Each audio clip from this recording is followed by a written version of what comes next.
Screen visible है सबको? Yes sir. Okay. क्या पढ़ रहे थे हम लोग क्लास में?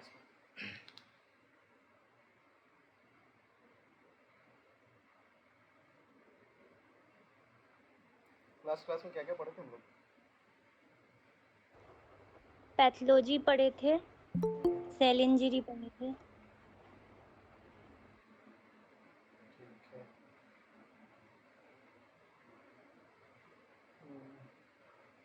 और तुम लोग का भी एग्ज़ाम है ना शायद, आ गया डेट? यस। नहीं, डेट नहीं आया। एग्ज़ाम की भी तैयारी चल रही है तुम लोग की ना? Yes sir. तो एलेंस की नोट पढ़ रहे हो तुम लोग अपने से? ये सब पढ़ ये रहे सब हैं। पढ़ रहे हैं। टीचर स्टार्ट किए। ठीक है। उस दिन असल में पैथोलॉजी का मतलब थोड़ा सा बाकी रह गया था कुछ, तो आज सोच रहे हैं कि पैथोलॉजी का उसको कवर कर लें थोड़ा बहुत। ठीक है, फिर थोड़ा हम लोग मटेरिया देखेंगे, मटेरिया का कुछ कुछ पार्ट है।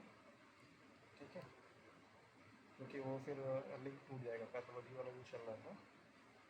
तो जहाँ तक हम लोग नेक्रोसिस तक पढ़े थे ना, तो कुछ पार्ट उसका बाकी है, यस सर। तो उसको देख लेते एपोप्टोसिस हैं बात। आज। अपोप्टोसिस वगैरह थोड़ा बाकी है ना? तो ये समझ में आ गया था सारा चीज़ ना? किसी कोई कन्फ्यूज़न था, डाउट था? No sir. सब लोग वीडियो देख लिया था? इसका क्लास छूटा तो हम लोग वीडियो देख लिए थे तुम लोग?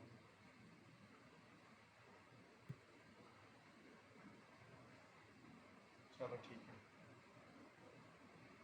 तो हम लोग क्या क्या पढ़े थे उस दिन, कुछ याद है बताओ?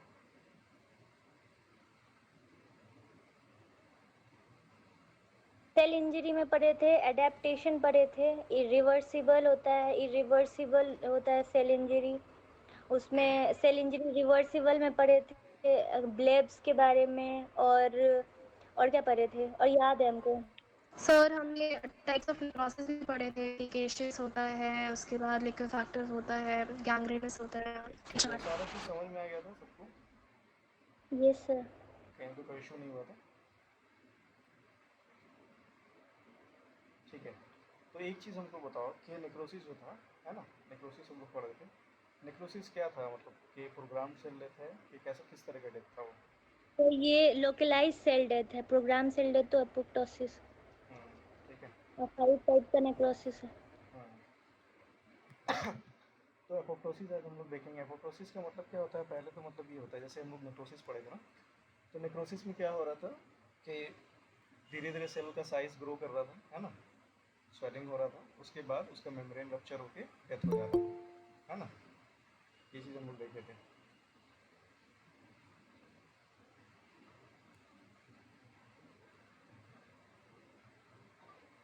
ठीक है, तो लास्ट क्लास में हम लोग देखे थे कि नेक्रोसिस में क्या हो रहा था। आज जो है थोड़ा एपोप्टोसिस का पार्ट है, उसको कवर कर भी लेते हैं, उसके बाद खत्म करते हैं इसको।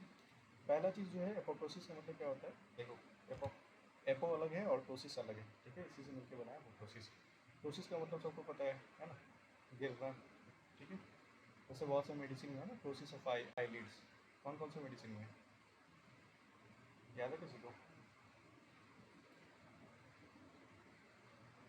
बताओ। टोसिस ऑफ आई लीड्स है ना, बहुत सारे मेडिसिन में में। किसी को याद नहीं है? नहीं याद है सर। ठीक है, जैसे कि कॉस्टिकम में लिखा है, कॉलोफैलम में लिखा है, सीपिया में लिखा है, जेल्सिनियम में लिखा है ना? तो बहुत से ऐसा मेडिसिन है जिसमें टोसिस ऑफ अपर आई है। तो उसी तरह एपोप्टोसिस जो है, एपोप्टोसिस का मतलब क्या होता है? इसका मतलब लिटरली होता है कि फॉलिंग ऑफ लीव्स। ठीक है, दो अलग अलग वर्ड से मिलकर बना है, एपो और टोसिस। ठीक है, हम लोग को सबको पता है कि ये क्या चीज़ है, प्रोग्राम सेल डेथ है। और नेक्रोसिस जो था वो प्रोग्राम सेल डेथ नहीं था। क्यों प्रोग्राम सेल डेथ है? क्योंकि इसके पीछे जो होता है जीन्स, कुछ जीन्स रिस्पॉन्सिबल होते हैं। ठीक है, वो जीन के बारे में हम लोग पढ़ेंगे, कौन कौन से जीन है। जैसे बैक जीन है, बैक्स जीन है, P53 जीन है, ये सारा जीन है। तो इसको प्रोग्राम सेल डेथ क्यों बोलते हैं? क्योंकि ये कंट्रोल्ड बाय जीन्स। जबकि नेक्रोसिस जो था उसमें कहीं भी जीन्स की बात नहीं है। ठीक है, एक चीज़ ये हो गया। दूसरा क्या चीज़ है, एपोप्टोसिस जब भी करेगा, एक तो ये है एक्टिव प्रोसेस है ना। एपोप्टोसिस क्या है, एक्टिव प्रोसेस है, ये बता दिया था लास्ट क्लास में। और नेक्रोसिस क्या था, नेक्रोसिस एक पैसिव प्रोसेस था। उसके बाद क्या चीज़ है कि ये जब भी अफेक्ट करेगा सिंगल सेल्स को अफेक्ट करेगा। ठीक है, किस तरह से इसको देखना है, इस तरह से देखो कि एक सेल है जो कि जाके सुसाइड कर रहा है। नेक्रोसिस क्या था, नेक्रोसिस एक तरह से मर्डर था। ठीक है, तो किसी ने बम मार दिया तो बहुत सारे जो आसपास के सेल हैं वो सब अफेक्ट हो रहे हैं उससे। लेकिन एपोप्टोसिस क्या चीज़ है, एपोप्टोसिस एक तरह का सिंगल सेल है जो कि अपने से जाके सुसाइड कर रहा है। ठीक है, तो मोस्टली ये क्या करेगा, सिंगल सेल है, सिंगल सेल को अफेक्ट करेगा या फिर स्मॉल ग्रुप ऑफ सेल को अफेक्ट करेगा। ठीक है, तो इसका प्रोसेस तो बहुत लंबा प्रोसेस है, उतना डिटेल में नहीं जाएंगे, तो लोग एपोप्टोसिस पढ़े भी होगा खुद से। ठीक है, थोड़ा बहुत आइडिया होगा। ठीक है, तो जो जो इम्पोर्टेंट है एग्ज़ाम के लिए, मतलब ये PhD एग्ज़ाम के लिए, उसकी बात करेंगे आज। तो होता है क्या जी, जैसे हम बोले कि जीन्स है ना, जीन्स रिस्पॉन्सिबल इसके लिए। तो हमारे बॉडी में कुछ जीन्स होते हैं जिनको बोला जाता है प्रो एपोप्टोटिक जीन्स, जो एपोप्टोसिस को इनिशिएट करते हैं, मतलब एपोप्टोसिस को करवाते हैं। और कुछ जीन हैं जिनको बोला जाता है एंटी एपोप्टोटिक जीन्स। ठीक है, जो क्या करते हैं, एपोप्टोसिस को रोकने की कोशिश करते हैं। तो ये क्वेश्चन में आता है कौन कौन सा, जैसे जीन का नाम दे देगा, कौन कौन सा जीन है जो कि प्रो एपोप्टोटिक जीन्स है और कौन कौन सा जीन है जो एंटी एपोप्टोटिक जीन्स है। तो कुछ नाम याद है किसी को, प्रो एपोप्टोटिक जीन्स कौन कौन से हैं? सेकंड ईयर का क्वेश्चन, ये सब पढ़े होगे तुम लोग।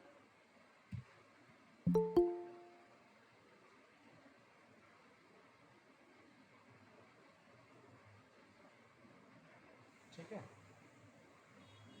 तो होता क्या चीज़ है कि जैसे प्रो एपोप्टोटिक जीन्स हैं और एंटी एपोप्टोटिक जीन्स हैं, दोनों के बीच में एक बैलेंस रहता है, तो सेल का डेथ नहीं होता है। क्या होगा, अगर ये प्रो एपोप्टोटिक जीन्स ज़्यादा हो जाएंगे, एंटी एपोप्टोटिक जीन्स कम हो जाएंगे, तो फिर सेल का डेथ होना शुरू हो जाएगा। तो क्वेश्चन ये आएगा कि कौन कौन सी जीन प्रो एपोप्टोटिक जीन्स है और कौन सा सबसे इंपॉर्टेंट है इसमें।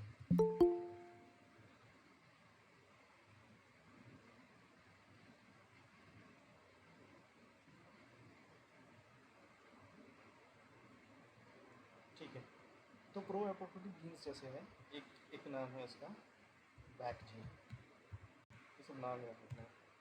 फिर है बैक्स जीन, फिर है P53, उसके बाद कॉर्टिकोस्टेरॉइड्स लीजन,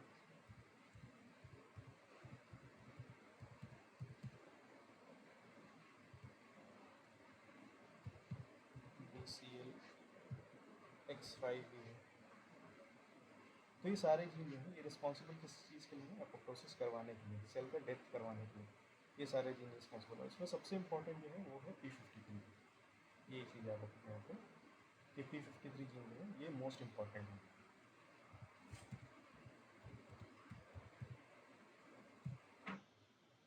फिर कुछ जीन्स होते हैं जो कि एंटी एपोप्टोटिक जीन्स होते हैं, जो एपोप्टोसिस को रोकते हैं।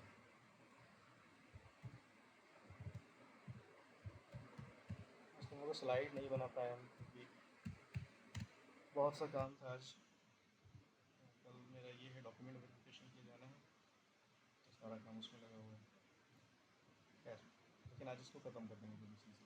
तो एंटी एपोप्टोटिक जीन्स हैं, जैसे कि ये सब का नाम याद रखना है। BCL हो गया एक, BCL BCL2 BCL2 जीन है।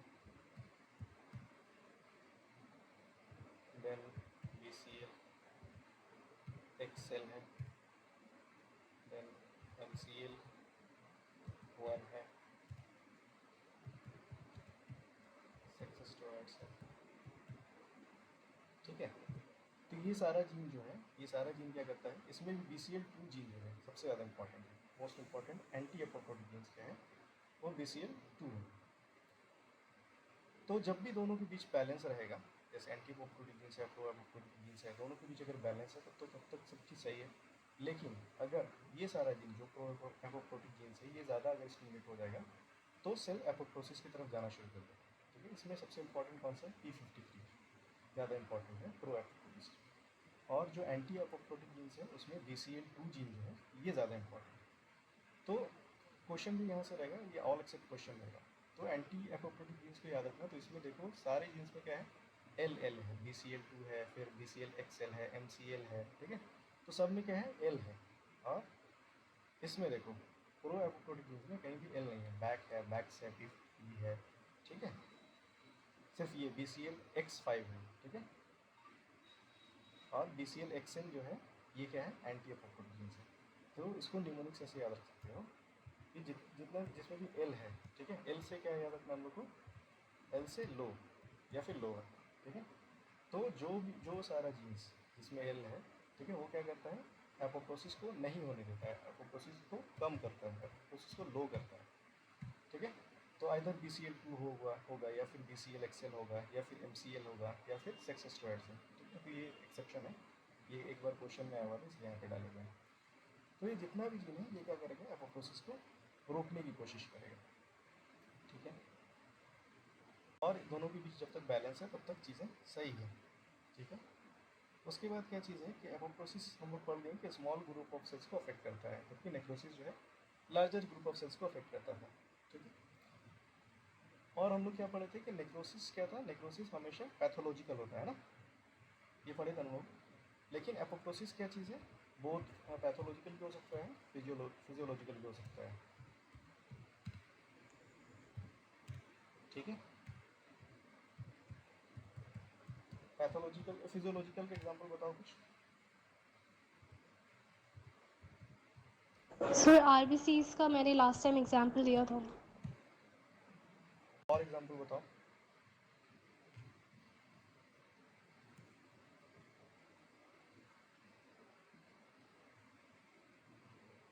कोई एग्जांपल बताओ फिजियोलॉजिकल एपोप्टोसिस का, बहुत आसान है, बहुत टफ नहीं है।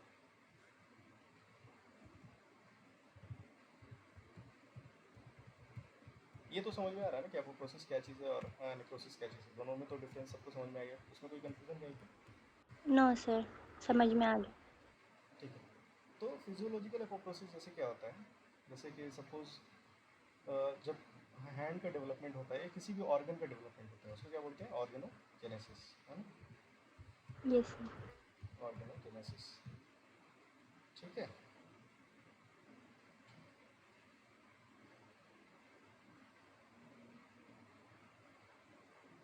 ठीक है, ऑर्गेनोजेनेसिस के टाइम में ये एक एग्जांपल है फिजियोलॉजिकल एपोप्टोसिस का। तो ये भी हो सकता है ना, देखो ये एम्ब्रियो में स्कल्प्टेड रहता है कि कितना साल हाँ, तक इसका डेथ हो जाएगा। देखो जब ऑर्गन का फॉर्मेशन होता है, ठीक है, तो सपोज ये क्या है, ये अभी क्लियरली विजिबल नहीं है, क्या है, ह्यूमन हैंड है, ठीक है, ऐसे है, ठीक है। ये क्या है, ह्यूमन हैंड है। अब इसमें क्या चीज़ होगा, इसमें एपोप्टोसिस होगा, इसको शेप देना है ना, इसमें अलग अलग फिंगर्स बनने हैं। तो यहाँ पर भी जितने भी सेल्स हैं, ठीक है, इसमें एपोप्टोसिस होगा। फिर यहाँ पर भी जितने सेल है इसमें एपोप्टोसिस होगा, फिर इसमें एपोप्टोसिस होगा, ठीक है। तो ये वाला पार्ट जो है ये कट जाएगा, ये कट जाएगा, ये कट जाएगा, तो इसका डेथ कैसे होगा, एपोप्टोसिस के जरिए, ठीक है। उसके बाद क्या होगा, हैंड का शेप बन जाएगा, ठीक है। तो ऑर्गेनोजेनेसिस एक एग्जांपल है फिजियोलॉजिकल एपोप्टोसिस का, ठीक है। और क्या एग्जांपल है, जैसे कि एक तो कॉमन एग्जांपल ये है कि जो ये होता है एंडोमेट्रियल शेडिंग होता है, ठीक है, एंडोमेट्रियल शेडिंग जो होता है मेंसेस के टाइम में, वो दूसरा एग्जांपल है, ठीक है। एक एग्जांपल हो गया ऑर्गेनोजेनेसिस।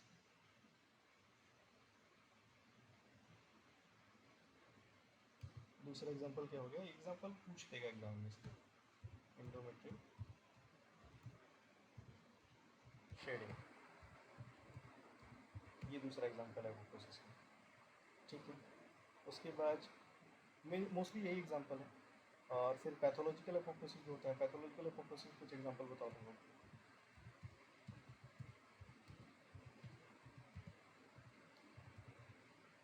देखो पैथोलॉजिकल एपोप्टोसिस में वैसे तो एग्जांपल बहुत सा है, लेकिन जो बहुत मतलब मोस्टली इससे बाहर क्वेश्चन आता ही नहीं है, जो एग्जाम में पूछता है वो ये है कि एक हेपेटाइटिस सी होता है, ठीक है, हेपेटाइटिस सी है, viral hepatitis C.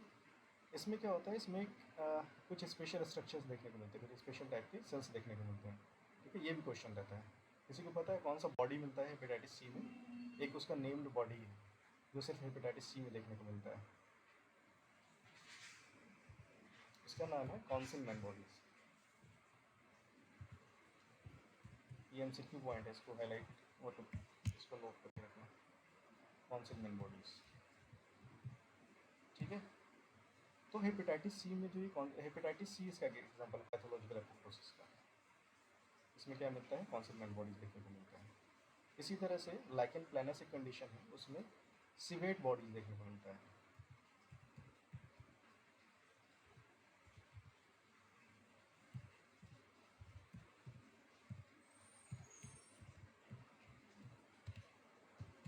Civet bodies, ठीक है, ये कुछ एग्जांपल है तुम्हारा पैथोलॉजिकल एपोप्टोसिस का। उसके बाद है जैसे कि रेटिनाइटिस पिगमेंटोसा आता है, ठीक है। सर लाइकेन प्लानस में क्या लिखे हैं, CYCI दिखने? डबल ये नहीं होगा, सिवेट बॉडीज बोलते हैं इसको, सिवेट बॉडीज दिख नहीं रहा है, इतना बड़ा बड़ा तो लिखे हैं। हाँ अब दिख रहा है। ठीक है, उसके बाद होता है रेटिनाइटिस पिगमेंटोसा। तो हमारे आईज में क्या होता है, रॉड एंड कॉन सेल्स होते हैं ना, रॉड सेल होते हैं, कॉन सेल होते हैं, Yes, sir. ठीक है। तो जो रॉड सेल होते हैं वो किस तरह के लाइट के लिए रिस्पॉन्सिबल हैं, जो भी रॉड्स होते हैं, ठीक है, रॉड सेल्स किस तरह के लाइट के लिए Red, responsible, red. Red, dim vision के लिए ना, रॉड सेल किसके answer, black and white vision. ठीक है, और डिम विजन के लिए। तो अगर इसको जैसे भूल रहे हो, अगर सपोज भूल रहे हो, तो रॉड्स को कैसे याद रखना है, रॉड्स को रात से याद रखना है ना, आर से रॉड, आर से रात, रात में किस तरह के विजन है, डिम विजन, ठीक है। और कोन्स जो हैं, कोन्स किस तरह के हैं लाइट के लिए, कलर सारी ब्राइट कलर्ड लाइट्स विजन के है, लिए। हाँ कलर्ड कलर। विजन या फिर डे लाइट विजन, ठीक है, डे लाइट विजन, ठीक है। तो अगर एक्सेसिव एपोप्टोसिस होने लगे यहाँ पे किसका, रॉड्स का, ठीक है, रॉड्स के एक्सेसिव एपोप्टोसिस होने लगता है, तो ये कंडीशन क्या हो जाता है फिर, नाइट ब्लाइंडनेस, ठीक है। तो ये भी अनदर एग्जांपल है किस चीज़ का, ये पैथोलॉजिकल एपोप्टोसिस का, ठीक है। तो यहाँ तक समझ में आ गया कि कुछ ये पैथोलॉजिकल भी हो सकता है, फिजियोलॉजिकल भी हो सकता है ना। अब क्या चीज़ है कि एपोप्टोसिस में कुछ चीज़ बहुत इंपॉर्टेंट है, जैसे कि कुछ कुछ टर्म आएगा कि एक क्या चीज़ है कि ये कास्पेज डिपेंडेंट है, क्या है, कास्पेज डिपेंडेंट। ये जब भी एपोप्टोसिस को एक्सप्लेन करना है तो ये चीज़ हमेशा ध्यान रखना है, ये क्या चीज़ है, कास्पेज डिपेंडेंट है।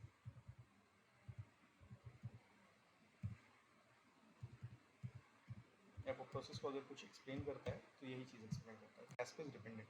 कास्पेज का भी फुल फॉर्म होता है, जैसे CA4 होता है, सिस्टीन रेजिड्यू होता है, AS होता है, एस्पार्टिक एसिड होता है, और एज है तो एंजाइम है, ठीक है। तो उतना डिटेल में नहीं जाना है, सिर्फ ये याद रखना है, क्योंकि इससे डायरेक्ट MCQ आएगा कि कास्पेज डिपेंडेंट होता है कि नहीं एपोप्टोसिस, ये डायरेक्ट MCQ आएगा। एक और होता है, जब आगे डिटेल में पढ़ोगे तो एक नेक्रोप्टोसिस होता है, नेक्रोप्टोसिस। सो ये क्या दोनों का कॉम्बिनेशन है? हाँ, दोनों का कॉम्बिनेशन है, ठीक है, नेक्रोसिस और एपोप्टोसिस दोनों का कॉम्बिनेशन है, ठीक है। लेकिन उसके पूरे सब चीज़ इसमें याद नहीं रखना है, क्वेश्चन मोस्टली ये रहेगा कि नेक्रोप्टोसिस जो होता है वो कैस्पेज इंडिपेंडेंट होता है, बस इतना याद रखना।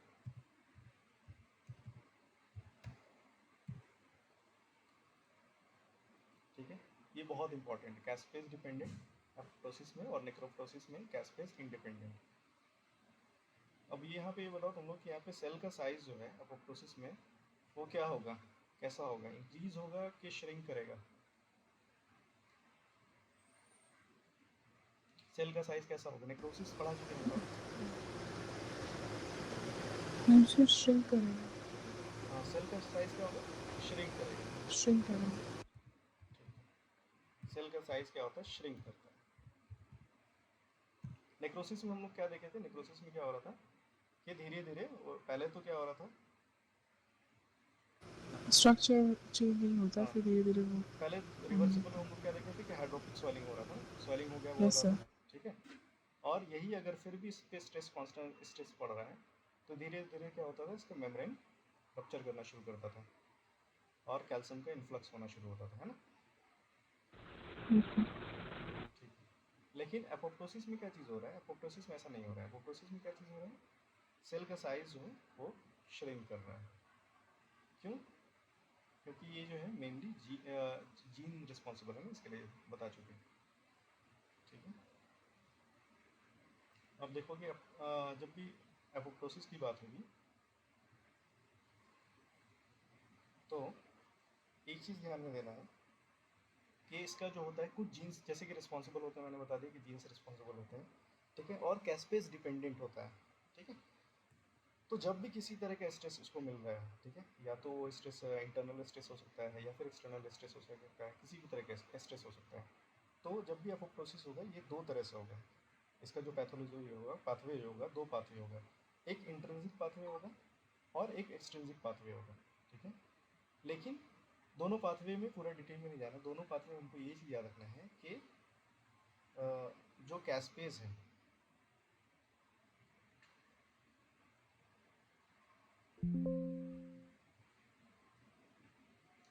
देखो कैस्पेज जो है, कैस्पेज अल्टीमेटली एक्टिवेट होगा, कैस्पेज का एक्टिवेशन। अब दो तरह का कैस्पेज होता है। एक कैस्पेज वो होता है,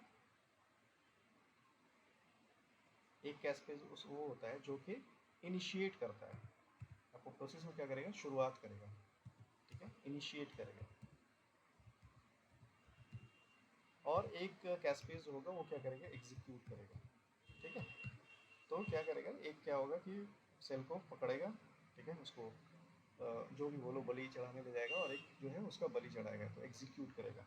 जो इनिशिएट करेगा वो होता है कैस्पेज 8, 9 एंड 10।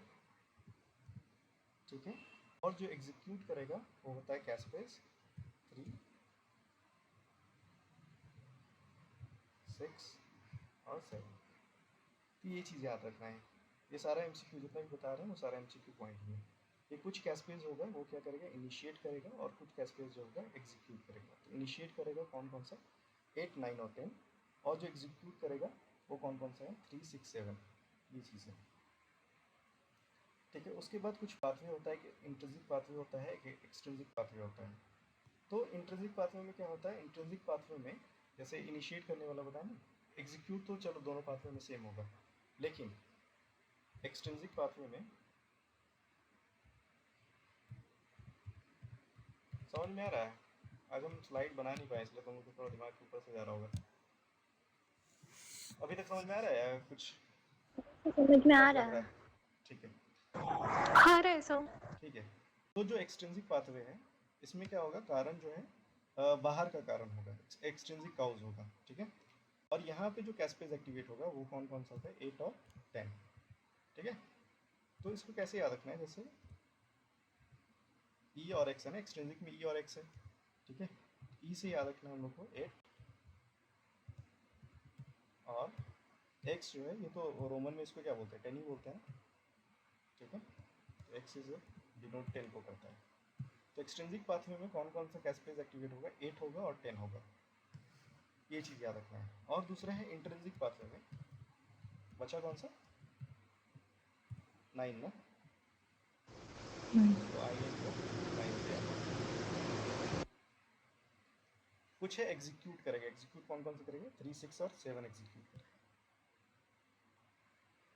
ठीक है, उसके बाद कुछ कुछ और इम्पोर्टेंट चीज़ें इसमें, ये तो ओवरऑल कॉन्सेप्ट था एपोप्टोसिस का। और यहाँ से क्या क्या क्वेश्चन तुम लोगों को समझ में आया, एक तो ये समझ में आया कि कैस्पेज डिपेंडेंट है। ठीक है, एक चीज़ ये समझ में आ गया, क्या चीज़ है, एपोप्टोसिस जो है वो कैस्पेज डिपेंडेंट है।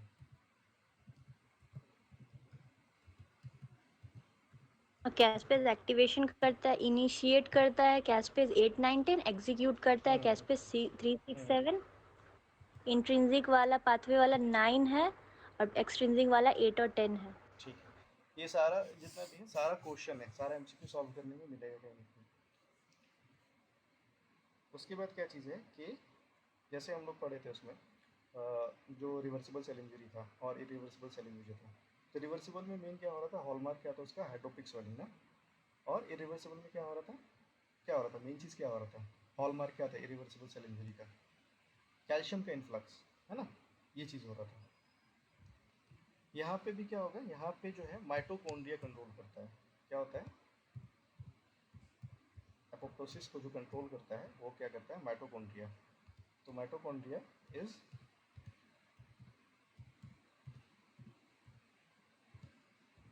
रेगुलेटरी स्ट्रक्चर ऑफ, ये भी एक क्वेश्चन है। ठीक है, अब थोड़ा कॉन्सेप्ट यहाँ पे समझ लो कि माइटोकॉन्ड्रिया कैसे रेगुलेट करता है। माइटोकॉन्ड्रिया में क्या चीज़ होता है, माइटोकॉन्ड्रिया को जब किसी तरह का स्ट्रेस मिलता है, जब किसी भी सेल को स्ट्रेस मिलता है तो क्या होता है कि सेल के अंदर कुछ ये होते हैं, कुछ स्ट्रेस रिसेप्टर्स होते हैं जो ये सेंस कर लेते हैं कि सेल्स को स्ट्रेस मिल रहा है। ठीक है, वो स्ट्रेस रिसेप्टर्स होते हैं सारे सेल पे। उसका नाम होता है जैसे कुछ कुछ नाम है, जैसे बैम, बिम, बिड, बैड, नोक्सा, इस तरह से करके नाम है। ठीक है, लेकिन क्या है कि जब वो भी जब सारा स्ट्रेस उसको मिलेगा तो वो एक्टिवेट हो जाएगा, और फिर माइटोकॉन्ड्रिया में क्या होता है, साइटोक्रोम सी होता है जो कि सेल से बाहर नहीं आना चाहिए। साइटोक्रोम सी सब जब सेल से बाहर आता है तो एपोप्टोसिस शुरू हो जाता है। वो जितना भी तुम्हारा प्रो एपोप्टोटिक जीन्स है उसको स्टिमुलेट करता है, जो बताया अभी। ठीक है, और जितना भी एंटी एपोप्टोटिक जीन्स है उसको क्या करेगा, वो डिक्रीज करेगा। तो जितना भी वो सारा जीन जो एपोप्टोसिस करवाता है वो सारा जीन एक्टिवेट हो जाएगा, और फिर साइटोक्रोम सी जो है वो बाहर आ जाएगा। तो यहाँ पे क्या याद रखना है, सिर्फ ये याद रखना है कि माइटोकॉन्ड्रिया जो है वो रेगुलेटरी स्ट्रक्चर है जो एपोप्टोसिस करवाता है। ठीक है,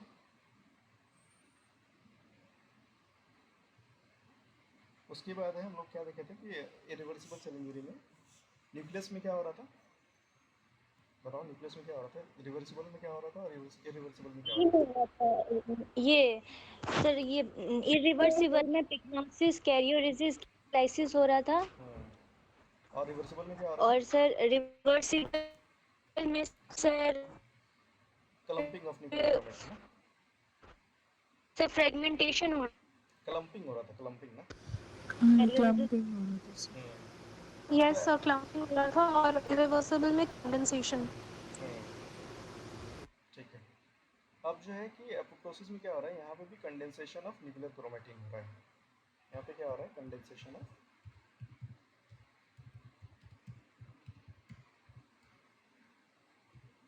न्यूक्लियर क्रोमेटिन। ठीक है,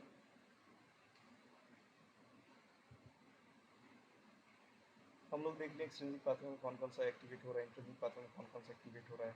अब जो है सपोज कि एपोप्टोसिस हो गया है, ठीक है, कैसे हम लोग ये पता करेंगे कौन कौन सा मार्कर है जिससे हम लोग ये पता कर सकते हैं कि एपोप्टोसिस हुआ है। एक जो है एनेक्सिन 5, एनेक्सिन 5 is the marker of apoptosis. ये क्वेश्चन रहता है।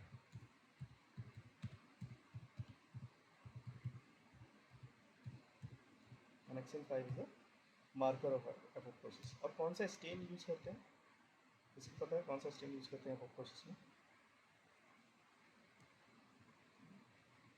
ठीक है, उसका नाम है tunnel stain. Tunnel stain use करते हैं एपोप्टोसिस में। तो टनल स्टेन अगर पॉजिटिव आ रहा है तो क्या होगा, एपोप्टोसिस होगा, मतलब एपोप्टोसिस हुआ है तभी पॉजिटिव आ रहा है। और अगर नेगेटिव आ रहा है तो क्या होगा, नेक्रोसिस। लास्ट क्लास में हम ये बताया था कि स्मीयर पैटर्न में क्या देखने को मिलता है, इलेक्ट्रोफोरेसिस जब करते हैं तो नेक्रोसिस में कैसा देखने को मिलता है और एपोप्टोसिस में कैसा देखने को मिलता है। सर ये नहीं बताया। नहीं बताया था ये। देखो, नो सर। नो सर, नहीं बताया। देखो नेक्रोसिस में क्या चीज़ होता है, एक यहाँ पे डिफरेंस है। नेक्रोसिस में क्या होता है, तो हम लोग को पता है कि पैसिव होगा, पैथोलॉजिकल होगा। एपोप्टोसिस क्या होगा, हमेशा या तो फिजियोलॉजिकल भी हो सकता है, पैथोलॉजिकल भी हो सकता है, लेकिन एक्टिव हमेशा होगा। ठीक है, स्मीयर पैटर्न देखने को मिलेगा जब इलेक्ट्रोफोरेसिस करते हैं, तो स्मीयर पैटर्न देखने को मिलता है। और एपोप्टोसिस में कैसा पैटर्न देखने को मिलता है, स्टेप लैडर पैटर्न देखने को मिलता है। ये क्वेश्चन कई बार आया हुआ है कि स्टेप लैडर पैटर्न जो है किसमें देखने को मिलता है, एपोप्टोसिस में देखने को मिलता है। फिर हम लोग को ये पता है कि इन्फ्लामेटरी रिएक्शन नेक्रोसिस में होता है, ठीक है। एपोप्टोसिस में क्या होता है, सेल साइज श्रिंक हो जाता है, तो इसी तरह का इन्फ्लामेटरी रिएक्शन देखने को मिलता है। सेल साइज इंक्रीज होता है नेक्रोसिस में, और एपोप्टोसिस में क्या होता है, सेल साइज डिक्रीज हो जाता है, ठीक है।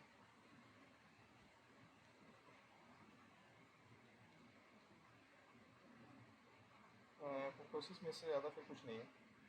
ये जीन सभी बता दिए, सारा क्वेश्चन है, इतना क्वेश्चन बना लो तो बहुत है। फिर ये सारा जीन है अगर रिस्पॉन्सिबल। नेगेटिव होगा मतलब कि नेक्रोसिस हुआ है, हाँ, नेगेटिव अगर आ नेगेटिव रहा है होगा तो टनल स्टेन नेक्रोसिस तो हुआ है।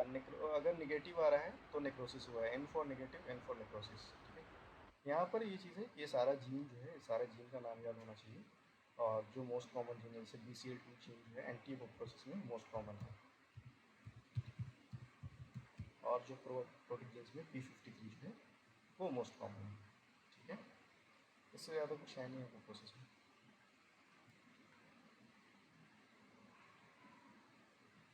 ठीक है। वैक्सीन 5 जो है वो मार्कर है। उसके बाद कुछ कुछ सेल्स में ये सारा चीज़ याद रखना है तुमको कि कौन कौन सा बॉडी देखने को मिलता है, नेम ऑफ बॉडी किस कंडीशन में। जैसे एस्कॉफ बॉडी जो है ये कहाँ देखने को मिलेगा, रूमेटिक फीवर में देखने को मिलेगा, ठीक है। एस्कॉफ बॉडी कहाँ देखने को मिलेगा, ये सारे MCQ पॉइंट है। एस्कॉफ बॉडी हो गया रूमेटिक फीवर में, एस्टेरॉयड बॉडी हो गया सार्कोइडोसिस में, कैबोट रिंग जो है, ठीक है, ये बहुत ज़्यादा सीवियर एनीमिया की कंडीशन में देखने को मिलता है न्यूक्लियर मेम्ब्रेन में। सिट्रॉन बॉडी जो है वो गैस गैंग्रीन की कंडीशन में देखने को मिलता है। अभी सीवेट बॉडीज़ की बात किए थे, जो कहाँ देखने को मिलेगा, लाइकेन पैनस में। कॉन्सिलमैन बॉडीज़ जो है acute viral hepatitis, specially hepatitis C में, C for Councilman and C for hepatitis C। Then है क्रियोला बॉडीज़ जो कि एजमा में देखने को मिलता है। फेरुजिनस बॉडी है, एस्बेस्टोसिस में देखने को मिलता है। HP बॉडीज़ जो है ये कहाँ देखने को मिलेगा, मोलस्कल कंट्रोविएशन में। हेरिंग बॉडी है, न्यूरोस्क्यू बॉडीज़ इन पोस्टेटिविटी। फिर है LD बॉडीज़, ये कहाँ देखने को मिलता है, कालाजार में।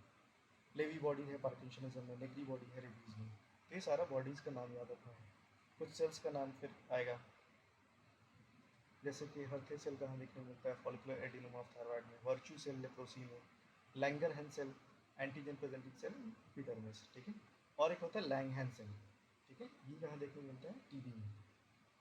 फिर एक ग्लिटर सेल, ग्लिटर सेल कहाँ देखने को मिलता है, leucocyte with visible cytoplasmic process, pathognomic of pyelonephritis, pyelonephritis की कंडीशन में ग्लिटर सेल देखने को मिलता है, ठीक है। तो मेनली वही है कि थोड़ा एपोप्टोसिस का पार्ट बचा हुआ था, तो क्वेश्चन सारा इससे हो जाएगा।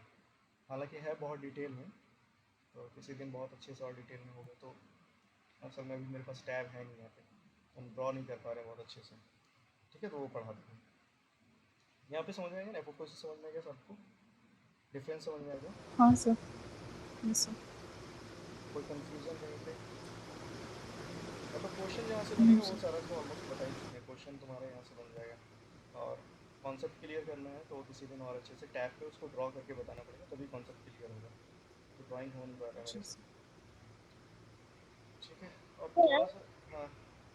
MCQ जो भी आएगा इतना सा बताए, इतना सारा, वो हम्म, 3 जो आप बताएं टेबल बताए, उतना सब पढ़ लेंगे तो एपोप्टोसी का सारा क्वेश्चन सॉल्व कर पाएंगे ना। देखो होता क्या है ना, क्वेश्चन बहुत टफ क्वेश्चन नहीं आता है। AIPHT में अगर लगता हुआ कि बहुत ज़्यादा टफ क्वेश्चन है, तो ऐसा नहीं, टफ क्वेश्चन नहीं है, क्योंकि सिलेबस बहुत ज़्यादा बड़ा है, ठीक है। इसलिए लोग सब चीज़ नहीं पढ़ पाते हैं। अगर बेसिक आपका क्लियर है, ठीक है, तो आपका क्वेश्चन मोस्टली क्वेश्चन तो सॉल्व हो जाएगा।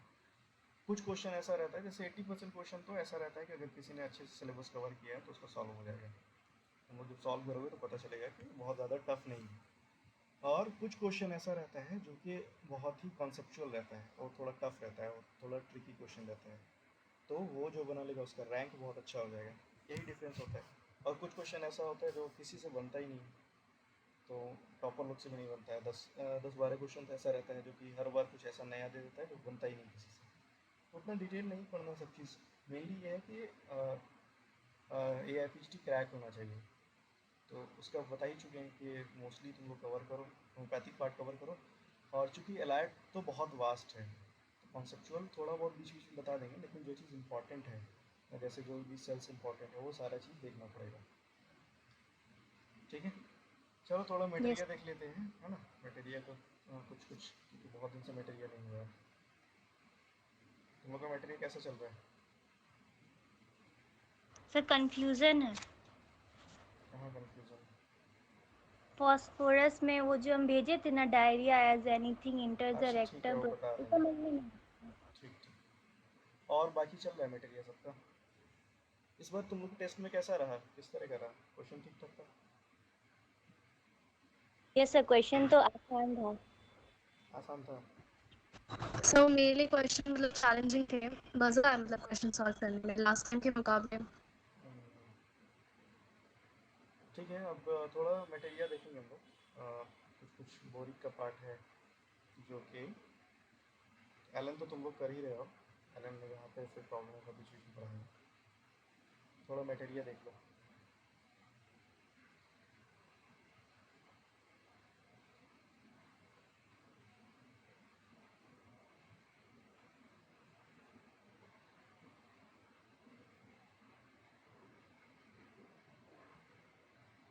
सर, बोरिक से कितना मेडिसिन है बोरिक से बहुत सब एआईपीजीपी सब में? चीज़ नहीं पढ़ना है। बोरिक में मेडिसिन है काफ़ी, लेकिन सारा चीज़ पढ़ना नहीं है। जो जो इम्पोर्टेंट चीज़ है वही पढ़ना है। ठीक है, देखो चलो तुम लोग से पूछते हैं, तुम लोग बोरिक पढ़ रहे हो? थोड़ा बहुत नो कुछ सर। आइडिया है? सर, क्लिनिकली बेस्ड है, इतना तो पता है। ठीक है, ये सारा क्वेश्चन जो भी पॉइंट बता रहे हैं, अगर बोरिक लेके बैठे हो तो उसको हाईलाइट करो। बोरिक में क्या चीज़ होता है कि सारा चीज़ इंपॉर्टेंट नहीं है। ठीक है, पूरा मेडिसिन आपको नहीं पढ़ना होता है। जो जो इम्पोर्टेंट पॉइंट है क्वेश्चन मोस्टली वहीं से आता है। ठीक है, तो एक चीज़ है कि यूज्ड आफ्टर ऑपरेशंस। एलन को मेडिसिन बताओ जो ऑपरेशन के बाद यूज होता है। स्टेफिसाइक्लिन। और कैलेंडुला भी, एक मेडिसिन हाइपेरिकम भी। है, एक और मेडिसिन है जो कि उसका टेक्स्ट तो कहीं नहीं मिल रहा है, लेकिन क्लिनिकली बहुत इंपॉर्टेंट है, क्लिनिकली बहुत इफेक्टिव है, स्टेफिस एग्रिया से ज़्यादा इफेक्टिव है। जब हिस्ट्री में वही रहे कि किसी तरह का सर्जिकल इंजरी है तो वो मेडिसिन है मेडोराइनम। देखे देखना एक बार तुम लोग। अगर बर्निंग, हाथ पैर में बर्निंग सेंसेशन फील हो रहा है, ठीक है, पेशेंट थोड़ा फॉरगेटफुल है, साइकोटिक उसका जो भी मियाज है, ठीक है, वो साइकोटिक उसका मेंटल पिक्चर कवर हो रहा है साइकोसिस की तरफ, और हिस्ट्री कहीं है सर्जिकल इंजरी है, तो मेडोराइनम हमको स्टेफिस एग्रिया से ज़्यादा अच्छे इफेक्टिव दिखते हैं कई बार। तो थोड़ा ध्यान देना। Use sir, of, homeopathic knife कौन से मेडिसिन को बोलते हैं? हाँ होम्योपैथिक नाइफ कौन से मेडिसिन को बोलते हैं? तुम लोग बताओ। हम भूल।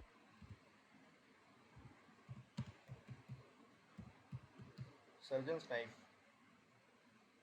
सर, किसको बोलते हैं, साइलेशिया को या सबाइना को?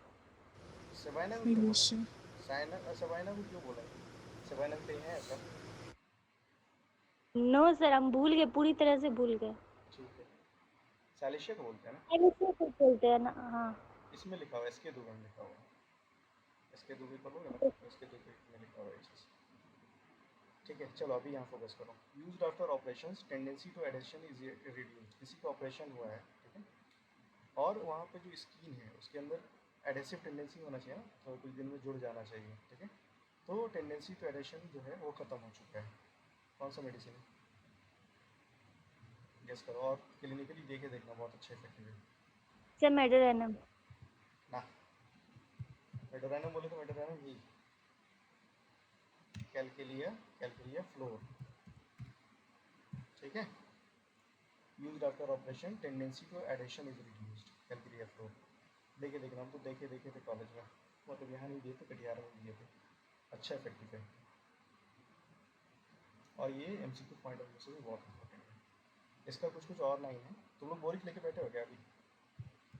ये सर, बोरिक Asa. लेके। ठीक है, हाईलाइट कर लो बोरिक में, जहाँ जहाँ बता रहे हैं उसको हाईलाइट करो। और जब भी रिवीजन करना होगा तो सिर्फ हाईलाइटेड पोर्शन को बहुत तेज़ी से रिवीजन करते जाना। लास्ट मोमेंट पे जब एग्जाम का टाइम आ जाएगा ना, तो फिर इतना टाइम नहीं मिलेगा कि एक एक चीज़ पढ़ना है, तो सिर्फ हाईलाइटेड पोर्शन। बोरिक में ये ऐसा ही करना है, एक दिन बैठो तो पूरा बोरिक का जितना हाईलाइटेड पोर्शन है सब देखो। तो एक चीज़ हो गया कि used after operations tendency to addition is reduce. दूसरा है acute indigestion,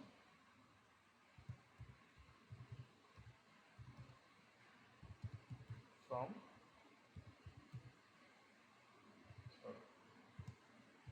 fatty and brain fat.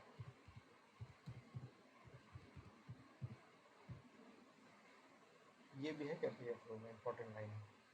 किसी को इंडाइजेशन कब हो रहा है? मेंटल फैटिग के कारण या फिर ब्रेन फैट की वजह से, बहुत ज़्यादा मेंटल वर्क किया है, पूरा ब्रेन फैट हो गया, उसकी वजह से एक्यूट इंडाइजेशन होता है।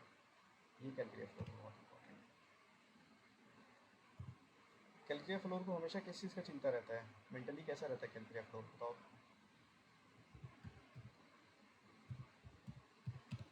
Financial ruin. फाइनेंशियल रूल है, तो हमेशा उसको अपने फाइनेंसिस की चिंता रहेगी, कैसे घर चलेगा, कैसे कमाएंगे, ये सारी चीज़ें रहेगी। और बिजनेस की चिंता किसको रहता है? Sir higher semester business embarrassment लिखा हुआ है उसमें। एम्बेग, हाँ एम्बेग में एम्बेरसमेंट ही लिखा हुआ है। Always talk about business, Rhynia ना?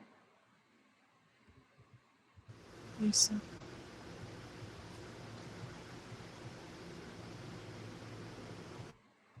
ये भी इम्पोर्टेंट लाइन है इसका, तो लिखते हैं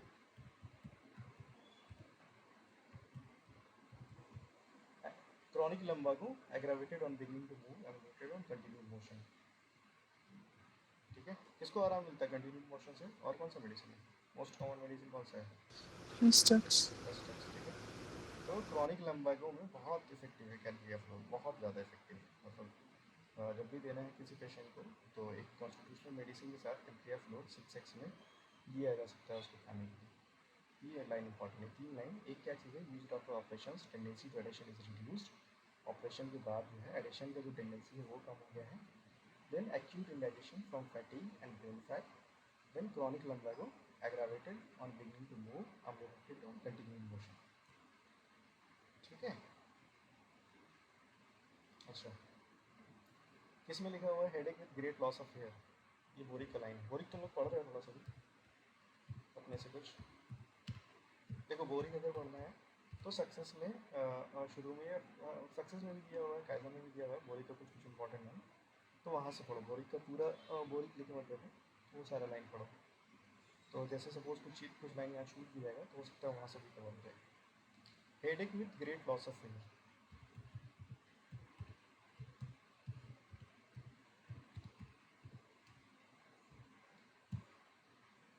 पता है किसी को? चलो इसका दूसरा लाइन बताते हैं। An absence of pain where it could be expected. जहाँ पेन होना चाहिए, जहाँ हम उम्मीद लगा के बैठे कि यहाँ दर्द होना चाहिए, वहाँ दर्द नहीं हो रहा।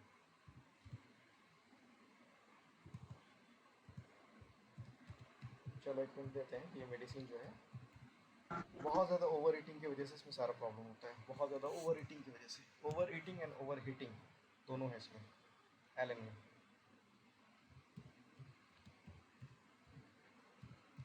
और इसको ये भी है कि इसका टंग जो रहता है बिल्कुल वाइट कोटेड रहता है। आप तो बता दोगे।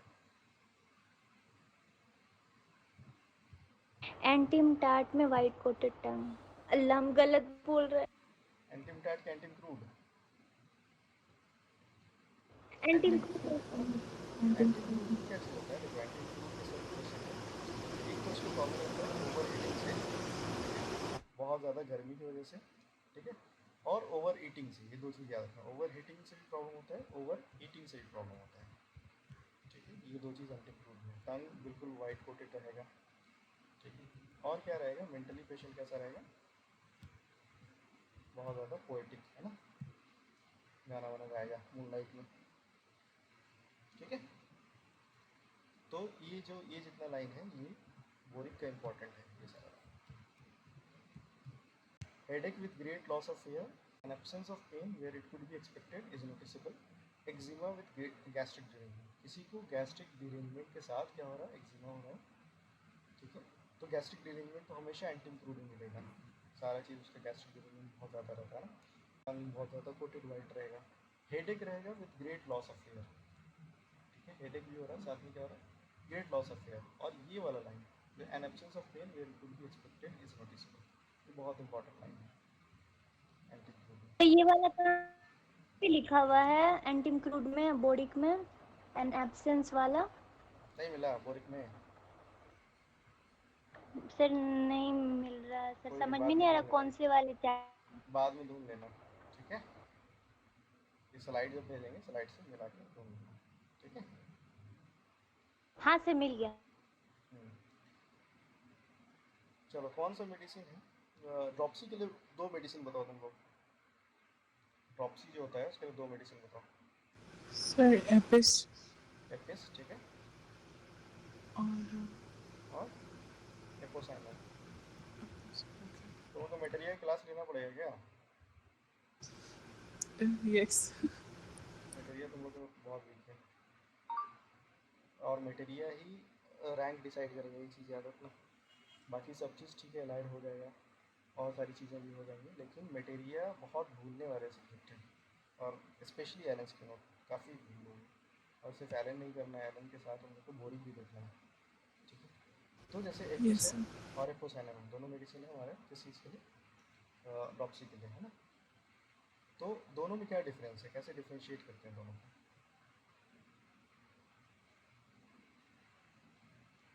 एपिस में क्या होता है, एपिस में क्या होता है, प्यास लगती है कि प्यास नहीं लगती है, थर्स्टलेसनेस। थर्स्टलेसनेस है, Translations. और एपोसाइनम में थर्स्टलेसनेस नहीं है, ठीक है। ये मेन पॉइंट है, इसको डिफ्रेंशिएट कर सकते हैं। एपोसाइनम एक बार एलेंस की नोट से भी देखना, लेकिन जो बोरिक का इंपॉर्टेंट लाइन है वो बड़ा बताने वाले हैं। एक क्या चीज़ है, एक लिखा हुआ है इसमें, a diminished frequency of the pulse is a prime indication, है ना, ये वाला लाइन किसी को देखो एक बार, a diminished yes sir, frequency of pulse is a prime indication.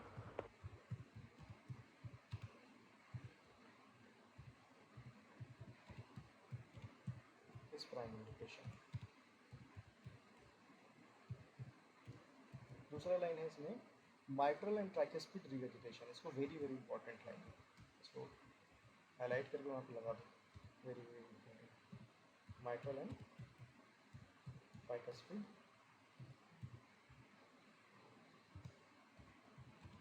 रिवेजिटेशन,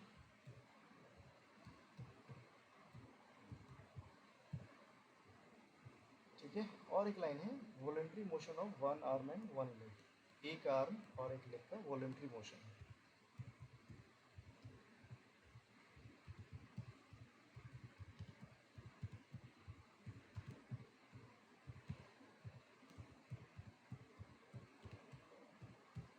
ठीक है। मिल गया तीनों लाइन।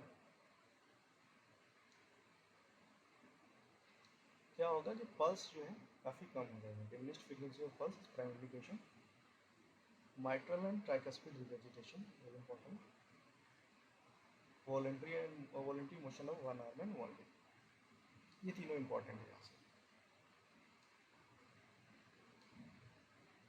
हम जब ये पढ़ा रहे थे, कॉन्स्टिट्यूशन पढ़ा रहे थे, ठीक है, तो वहाँ पे कितने तरह के हाइड्रोजन आयड कॉन्स्टिट्यूशन बताए थे, याद है, hydrogenoid, oxygenoid. Yes Yes, sir. Hydrogenoid में एक मेडिसिन की बात किए थे, एरानिया डायडेमा की, है ना, हाँ। Yes, sir. उसका कुछ कुछ लाइन है, उसको निकालो बोल से, उसका कुछ कुछ लाइन इंपॉर्टेंट है।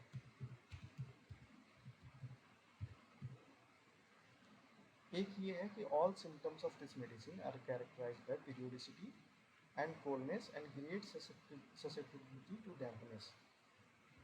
इंट्रोडक्शन में ही हो गई ये वाला, मिला। मिल गया। दूसरा लाइन है, coldness not relieved by anything, मिल गया। सिर्फ बताएं, तुम लोग हाईलाइट कर लोगे वहाँ पे, ये लिख के दूंगा। Yes, sir. निकाल लेंगे. हम लोग हाईलाइट कर थोड़ा लेंगे। जल्दी हो जाएगा, हाँ, तुम sir. लोग हाईलाइट कर लो, ठीक है। एक हो गया क्या चीज़ कि all symptoms of this medicine are characterised by periodicity and coldness and great susceptibility to dampness. दूसरा है coldness not relieved by anything, फिर है एक लंबो एब्डोमिनल न्यूरल्जिया, मिला ये।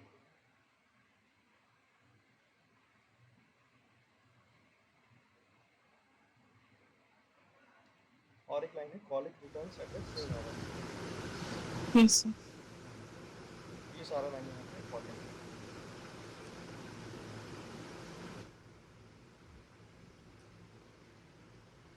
सबको मिल गया? Yes sir. Yes, sir. ठीक है। अब है, पहले तुम लोग गेस करो, उसके बाद बताना, उसके बाद हाईलाइट करना। एक चीज़ है कि splinter like pains and free mucopurulent discharge in inflamed and ulcerated mucous membranes. Splinter like pain तो नाइट्रिक एसिड और हेपार हाँ सल्फ दोनों। ठीक है, बहुत अच्छा गेस किया। स्प्लिंटर लाइक सेंसेशन जो है, स्प्लिंटर लाइक पेन, जब भी बात आए तो नाइट्रिक एसिड याद रखना है, हिपर सल्फ याद रखना है, और एक मेडिसिन है जो तुम लोग मिस कर दी, वो मेडिसिन है अर्जेंटम सर नाइट्रिकम। Silesia. अच्छा. Argentum nitricum. साइलेशिया तो एक्सपेल करता है स्प्लिंटर्स को ना, कहीं भी कांटा चुभ गया तो क्या करेगा, उसको बाहर निकालने की कोशिश करेगा। Yes, sir.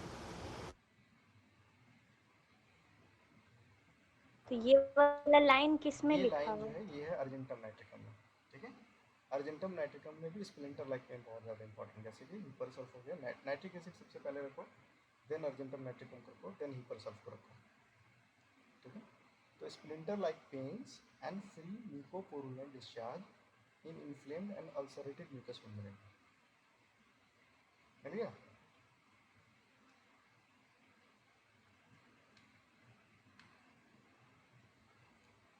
ये सब मिल गया। उसके बाद एक और लाइन है कि head symptoms often determine choice of the remedy, ये बहुत इंपॉर्टेंट लाइन है। हेड मिल गया। Symptoms often determine choice of the remedy, ठीक है। तो अर्जेंटम नाइट्रिकम का हेडेक कैसा होता है, किस तरह का पेशेंट है, पहले तो वो अर्जेंटम नाइट्रिकम टाइट कैसा होता है? बैंडेजिंग से रिलीफ मिलता है उसको, टाइट बैंडेजिंग से। हाँ। और बताओ कुछ।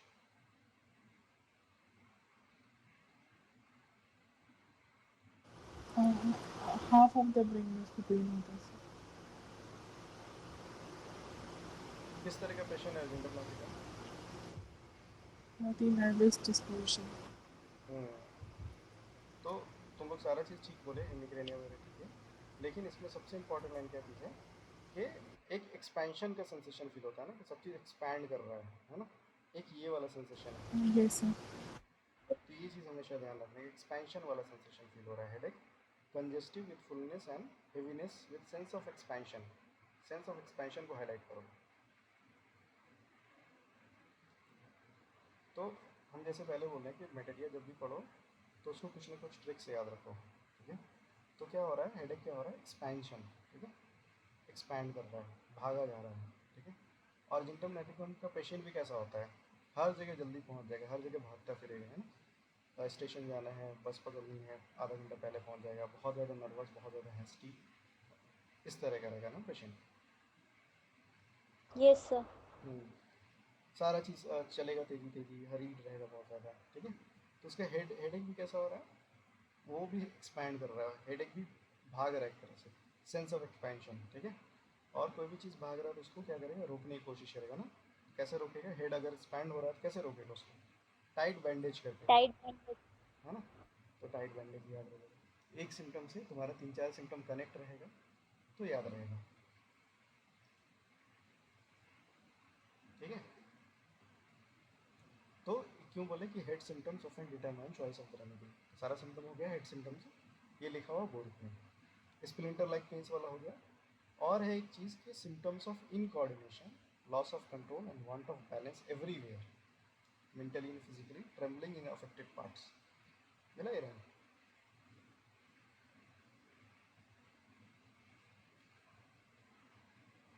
देखो सिम्टम्स ऑफ इनकोऑर्डिनेशन बहुत सारे मेडिसिन मिलेगा, बहुत सारे मेडिसिन है जो कि क्या है उसके अंदर इनकोऑर्डिनेशन देखने को मिलता है, muscles don't obey the will, ये सारा लाइन लिखा हुआ है, जैसे कि जलसेनियम हो गया, ठीक है।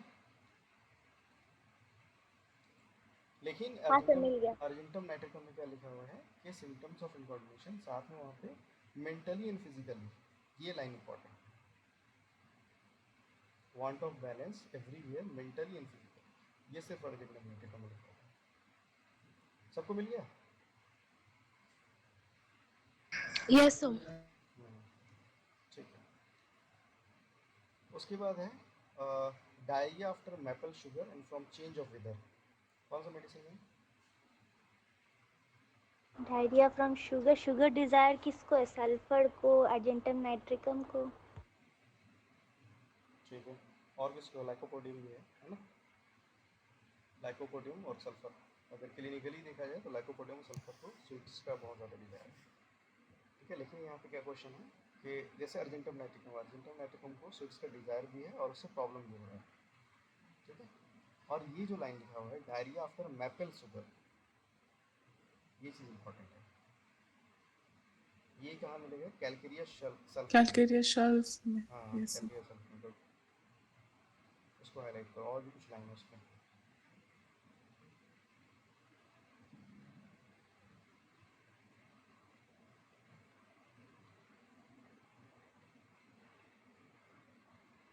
मिल गया? Yes sir. ठीक है। और एक लाइन है कैलकेरिया सल्फ का, ड्राई एक्जिमा इन चिल्ड्रन। ये हाईलाइट करो, ड्राई एक्जिमा इन चिल्ड्रन।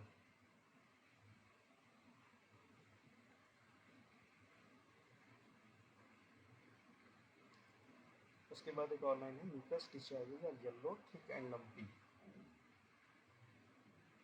तो कैलकेरिया सल्फ का डिस्चार्ज कैसा होता है? मोस्टली इसका जितना भी डिस्चार्ज होता है वो येलोइश होता है। यही तो मेन इसका इंडिकेशन कैलकेरिया सल्फ का। एक तो कैलकेरिया का कॉन्स्टिट्यूशन रहेगा, थोड़ा सल्फर का कॉन्स्टिट्यूशन रहेगा, स्किन डिजीज लेके आएगा मोस्टली पेशेंट। और कैसा होगा स्किन डिजीज किस तरह का होगा? उसका जितना भी डिस्चार्ज होगा वो येलोइश होगा। ये सबसे ज़्यादा अच्छा इंपॉर्टेंट है कैलकेरिया सल्फ। ठीक है, तीनों लाइन मिल गया ना? Yes sir. Yes sir. ठीक है। Yes sir.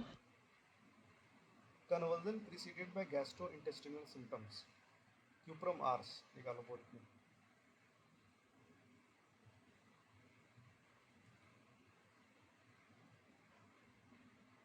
Conversion preceded by gastrointestinal symptoms.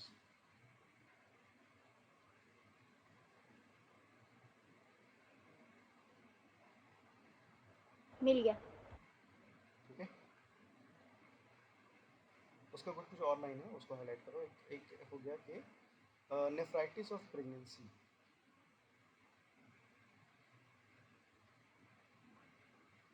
हाँ मिल गया। एक और लाइन हाईलाइट करो, a remedy for symptoms depending on deficient kidney action, various intestinal affections, cholera morbus and infantum, enterocolitis, diarrhoea, dysentery. Deficient kidney action.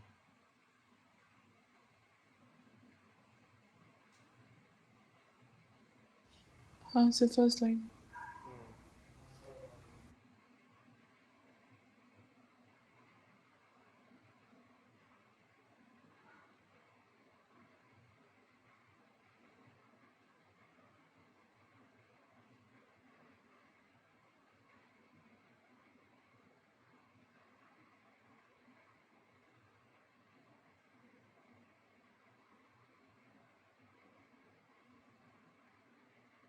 मिल गया ना सबको?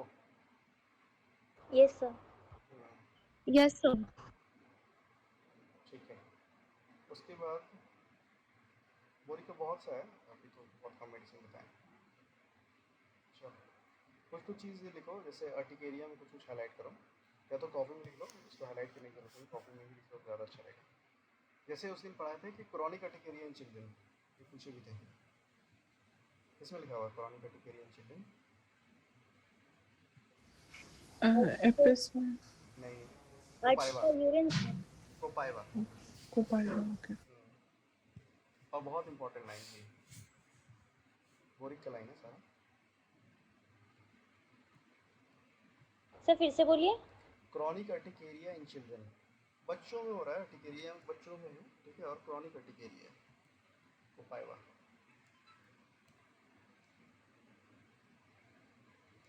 हो गया? Yes sir. देन है urticaria worse spirituous liquor hot drinks. ये है chloralum में।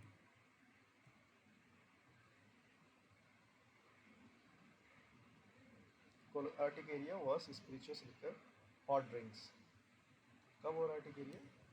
किसी भी तरह का स्पिरिचुअस लिकर लेने की वजह से या फिर हॉट ड्रिंक्स की वजह से। कोलोरेलम में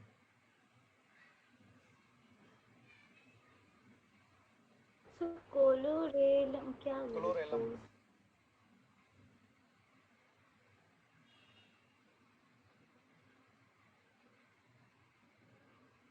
CHLORALUM मिला? चलो लेकिन Yes. ये सर बाद में तुम कुछ हाईलाइट कर लेना।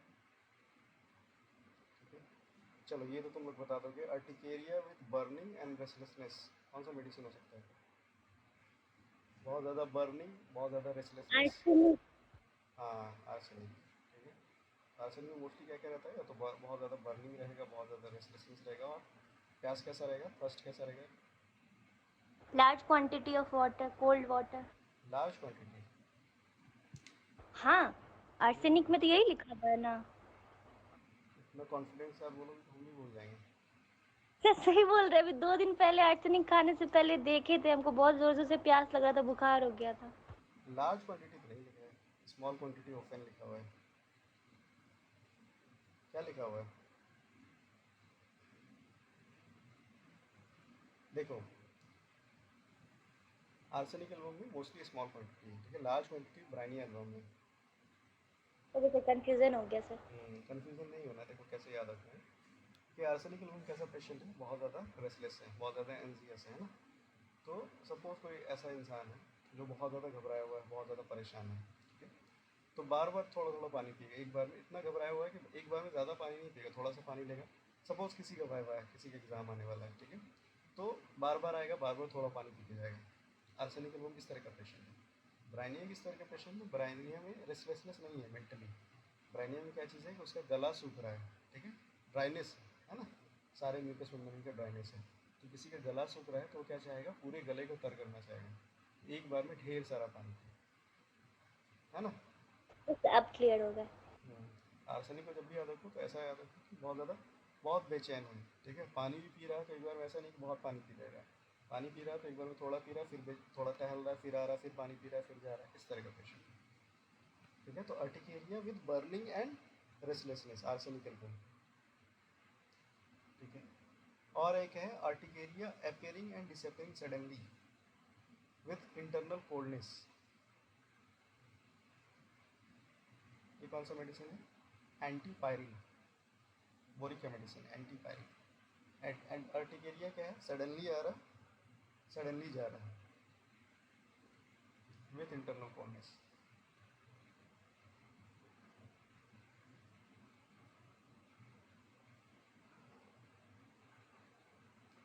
ठीक है,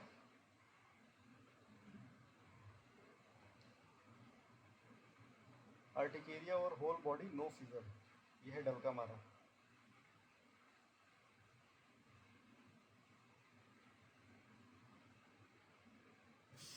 अर्टिकेरिया ऑफ होल बॉडी आगे। नो फीवर,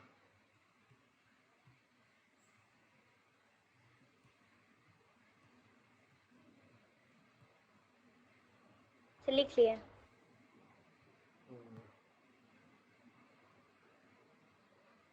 ठीक है। डलका मारा का एक और इम्पोर्टेंट सिम्टम है हेडेक रिलीव्ड बाय कन्वर्सेशन। ये आया हुआ एग्जाम में, हेडेक रिलीव्ड बाय कन्वर्सेशन, याद रहेगा ये? लिख लिए। अगर ये चीज़ याद नहीं रहेगा कि हेडेक रिलीव्ड बाय कन्वर्सेशन किस में लिखा हुआ है, तो डलका मारा कैसे याद रखना है कि डलका मारा का जो नाम है, कैसा नाम है? डलका मारा को याद रखो दिल का मारा, ठीक है। कोई भी इंसान दिल का मारा हुआ इंसान है तो बातचीत करेगा तो उसको अच्छा लगेगा, है ना, उसका सर दर्द थोड़ा कम होगा। तो हेडेक रिलीव्ड बाय कन्वर्सेशन इसमें है डलका मारा। जैसे आप याद कराते थे, याद होता है बोविस तारा मेंसेस रात में। दूसरा ऑप्शन नहीं, ऐसे ही याद करना पड़ेगा क्योंकि बहुत भूलने वाला सब्जेक्ट है, ठीक है। Urticaria specially after violent exercise, इसमें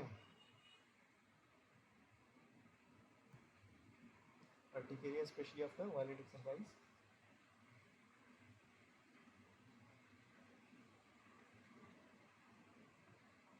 नाइट्रोम्यूर।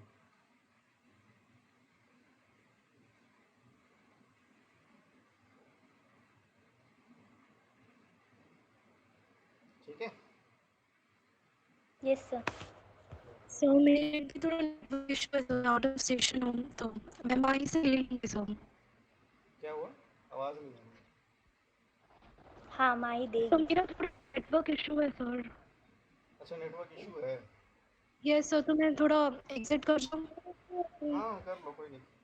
Okay, thank you. ठीक ठीक। बाकी सब लोगों को ना नींद आ रहा है क्या सबको? नो सर, अच्छा लग रहा है पढ़ने में। No, sir. No, sir. ठीक है। तो अर्टिकेरिया आफ्टर वायलेंट एक्सरसाइज किसमें है? नाइट्रोम्यूर में। हम लोग एक मेडिसिन पढ़े थे अभी कुछ दिन पहले, उसमें भी एक्सरसाइज के बाद प्रॉब्लम शुरू होता था। कौन सा मेडिसिन था जब एम वाला ग्रुप पढ़ रहे थे तो? मैग्नीशियम कार्ब में। मैग्नीशियम म्यूर में, लिकोरिया आफ्टर एक्सरसाइज। ठीक है।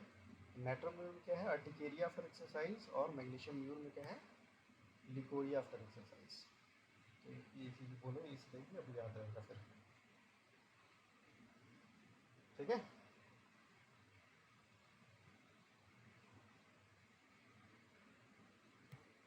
Yes sir. अर्टिकेरिया में यही सब सारे इंपॉर्टेंट हैं, और तो बहुत ज़्यादा नहीं है, कितना भी कर लो तो अर्टिकेरिया में काफ़ी है। थोड़ा कन्वर्जन का देख लो। Conversion of teaching children. He jerks and pinches of single muscle. Child gnaws its feast, frets and screams. Convulsion of teaching children aconite में लिखा हुआ है।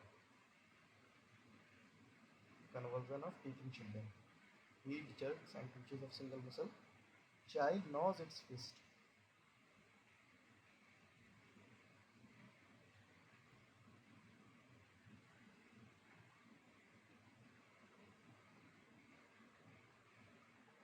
अरे ये ऐसा नहीं कि बोल्ट में लिखा हुआ है, ये एलन का लाइन है। Yes, sir. ठीक है। और एकोनाइट में क्या था? फीमेल वाला क्या सिम्टम था?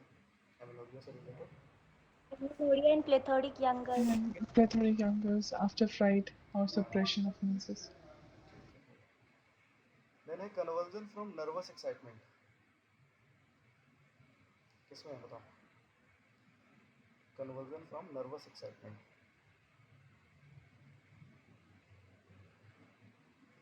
इस मेडिसिन का दूसरा नाम है cimicifuga. Actia racemosa. Actaea racemosa.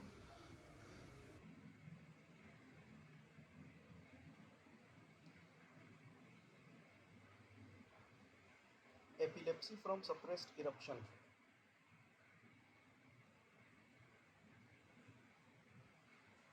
ये किसमें है? एगेरिकस में।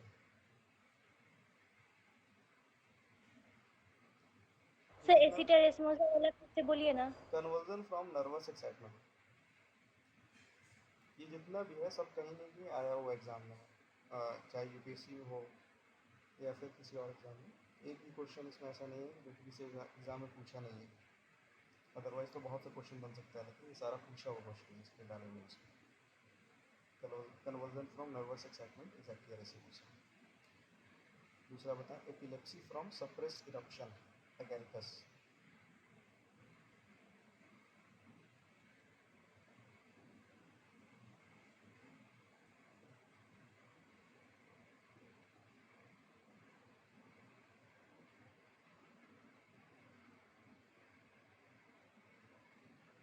एलन में है ये वाला भी। ठीक है। उसके बाद है प्यूरपेरल कन्वर्जन आफ्टर डिलीवरी। ये किसमें है? Puerperal conversion after delivery, amyl नाइट्रोसोन में।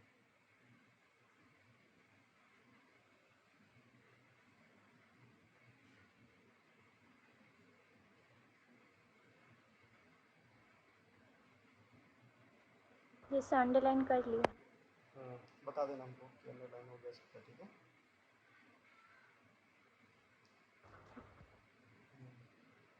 उसके बाद है puerperal convulsion, frequent suspension of breathing for a few moments. ऐसा लगेगा कि उसके सांस रुकने की ब्रेक है as bread upper part of the body most affected continue after TV. ये किस में लिखा हुआ है? Puerperal convulsion, frequent suspension of breathing for a few moments as if dead.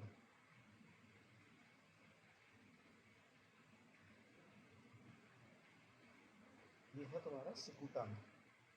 ठीक है, तो मोस्ट इंपॉर्टेंट चीज़ क्या चाहिए यहाँ पे कि suspension of breathing for a few moments. कुछ देर के लिए लगेगा उसका सांस रुक गया है, ऐसा लगेगा कि मर गया। ये किसमें? सिकुटा में।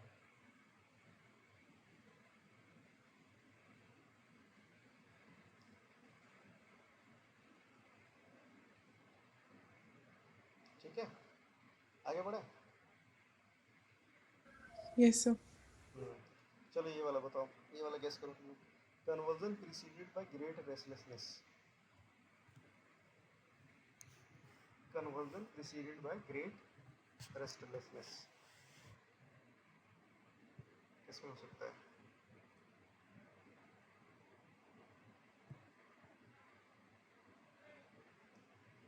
कौन सा मेडिसिन बहुत रेस्टलेस है? Argentum nitricum. इसका आंसर है अर्जेंटम मेडिकम। हम श्योर थे कि तुम लोग आर्सेनिक गेस करोगे। Oh, चलो ठीक है, अर्जेंटम मेडिकम ही इसका आंसर है। Good guess. देन है epilepsy twitching over whole body 4 और 5 डेज बिफोर द अटैक। ये किस में लिखा हुआ है? Epilepsy twitching over whole body 4 और 5 डेज बिफोर द अटैक। पूरे बॉडी में ट्विचिंग हुआ 4-5 दिन पहले उसको एपिलेप्टिक अटैक आने से पहले। ये है तुम्हारा एस्टेरिया रिवर्स में।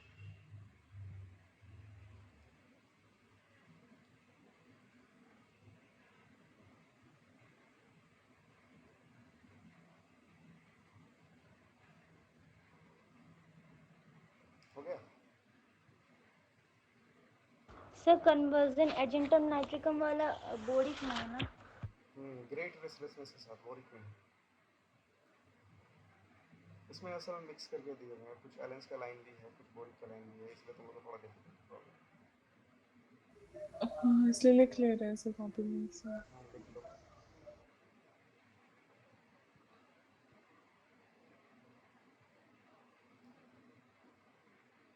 बोलना, अगर रिपीट करने की बात होगा तो बताना, दिक्कत नहीं। Yes, sir. ये हो गया सर। हो गया? एस्टेरिया रूबेंस हो गया। हाँ सर। ठीक है, conversion during teaching with fever. Fever के साथ कन्वर्जन है, ठीक है। इसमें कन्वर्जन ड्यूरिंग, बेलाडोना। हाँ विद फीवर है तो बेलाडोना, विदाउट फीवर है तो हाँ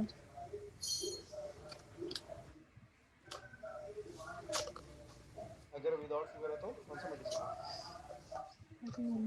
था। मैकफोस। Yes, yes. ठीक है, चलो ये बताओ, convulsion with eruption of teeth.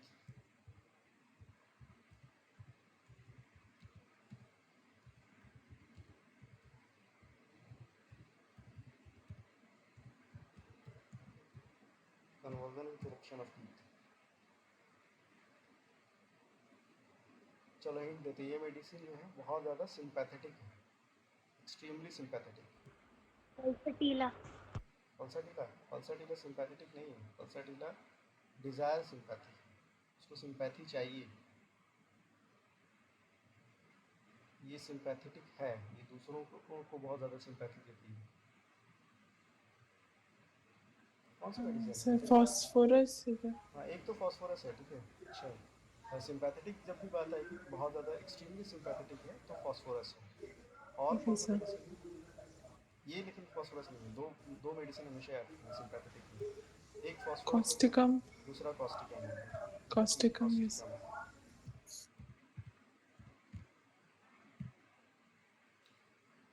Convulsion with eruption of teeth, Causticum में। देखो फॉस्फोरस और कॉस्टिकम में जब भी डिफ्रेंशिएट करना हो तो एक चीज़ ध्यान में रखना है कि कॉस्टिकम क्या है, कॉस्टिकम के अंदर है कि सिंपैथी है, बहुत ज़्यादा सिंपैथी, दोनों सिंपैथेटिक है। एक कार्सिनोसिन भी बहुत ज़्यादा सिंपैथेटिक है, लेकिन डिफरेंस क्या चीज़ है, कॉस्टिकम जो है, कॉस्टिकम एक वर्ड आता है एंजाइटी फॉर अदर्स, ये दूसरों के बारे में सोच के परेशान होती है, ठीक है, एंजाइटी फॉर अदर्स, ठीक है। तो कॉस्टिकम किस तरह की लेडी है, एक ऐसी लेडी है जो कि अकेले काफ़ी अपनी फैमिली को चलाने के लिए, ठीक है, बहुत स्ट्रांगली अपनी फैमिली को मेंटेन कर रही है, बहुत स्ट्रांगली, मतलब एक स्ट्रॉन्ग गाइड है वो फैमिली की, ठीक है, और सबका केयर करती है, सबको लेके चलती है, बहुत ज़्यादा सिंपैथी।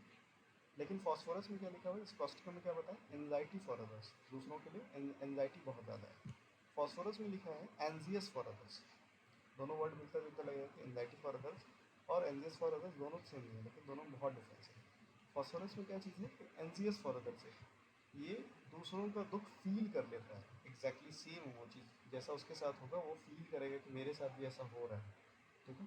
कॉस्टिकम क्या करेगा, कॉस्टिकम दूसरों के दुख में उसके दुख को दूर करने की कोशिश करेगा, सिंपैथी बहुत ज़्यादा है, दूर करने की कोशिश करेगा। फॉस्फोरस क्या है, ये भी फील कर रहा है, सामने वाले की आंख में आंसू आएगा तो फॉस्फोरस की आंख में भी आंसू आ जाएगा, ये चीज़ है, ये बहुत इंपॉर्टेंट डिफरेंस है। बाकी तो फिजिकल लेवल पे बहुत सारा डिफरेंस है, जैसे फॉस्फोरस को कोल्ड ड्रिंक, कोल्ड फूड, इन सब चीज़ों का डिज़ायर है, ठीक है, कॉस्टिकम को स्वीट से वर्जन है, और बहुत सी चीज़ें कि दोनों का, एक तो फॉस्फोरस होगा थोड़ा टॉल होगा, थोड़ा सिलेंडर टाइप का पीपल है, ठीक है, फेयर कम्प्लेक्शन रहेगा, कॉस्टिकम में थोड़ा फेयर कम्प्लेक्शन नहीं है, थोड़ा डार्क स्किन है, ठीक है, रिजिड फाइबर से रहेगा, ये सारा चीज़ रहेगा, तो डिफरेंस याद रखना है। यहाँ पे क्या चीज़ था, ये convulsion with eruption of teeth, तो ये Causticum.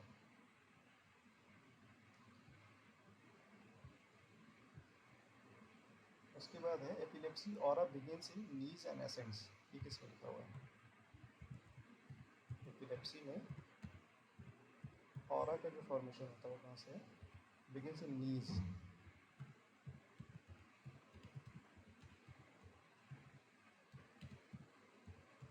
And ascends. Sir, Kupram. हाँ, क्यूप्रमेट, क्यूप्रमेट का कफ का सिम्टम भी बहुत इंपॉर्टेंट है, एक तो ये वाला सिम्टम है और दूसरा कफ का सिम्टम है, उसको हाईलाइट करता है, ठीक है। क्यूप्रमेट में और ये भी लिखा है ना, clonic spasm beginning in fingers and twos spreading over entire body, Yes, sir. ठीक है, ये भी इंपॉर्टेंट है। प्यूरपेरल कन्वर्जन आफ्टर फ्राइट और वेक्सेशन, एक तो फिंगर एंड टूज से और दूसरा क्या चीज़ है, begins in knees and ascends, ये दो चीज़ इंपॉर्टेंट है।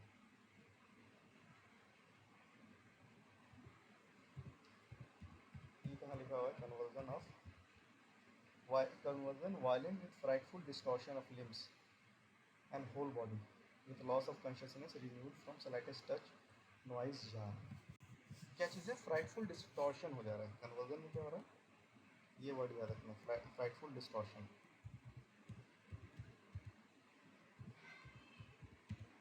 पूरा हाथ पैर ऐसे अकड़ जाएगा जैसे लगे कि कोई घोस्ट है, हॉरर मूवीज़ में दिखाता है, फ्राइटफुल हाथ पैर पूरा अकड़ जाएगा, फ्राइटफुल डिस्टॉर्शन ऑफ लिम्स, ये कौन सा मेडिसिन है,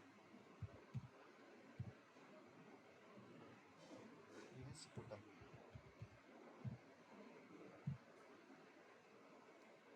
ठीक है। अब एपिलेप्सी में बहुत सा मेडिसिन है, जैसे ऑरा बिगिंस इन नीज है तो क्यूप्रमेट है, और यही अगर रहे aura begins in the region of heart तो कौन सा मेडिसिन होगा,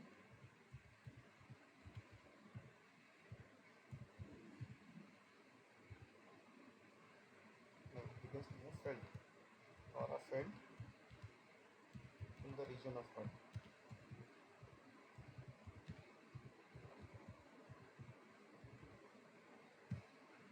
कौन सा मेडिसिन बताओ, एलन का मेडिसिन है, हल्का से इमोशन से इसको बहुत ज़्यादा प्रिपिटेशन होने लगता है, Calcaria eyes. हाँ, कैलकेरियास, कैलकेरियास में जितना लाइन, छोटा सा मेडिसिन है, जितना लाइन है सारा लाइन इंपॉर्टेंट है, एक भी ऐसा लाइन नहीं है जो कि इंपॉर्टेंट नहीं, सारा इनसे, और ये तो है aura felt in the region of heart.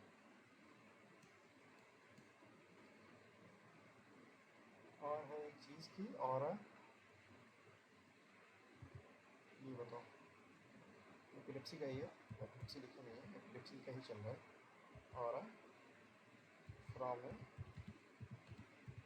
Painful spot between shoulder, painful spot shoulders, ये कौन सा मेडिसिन? चलो बोरी का मेडिसिन इंडिगो में लिखा है अच्छे से, पेनफुल स्पॉट बिटवीन शोल्डर्स, और वहाँ पर फील होता है।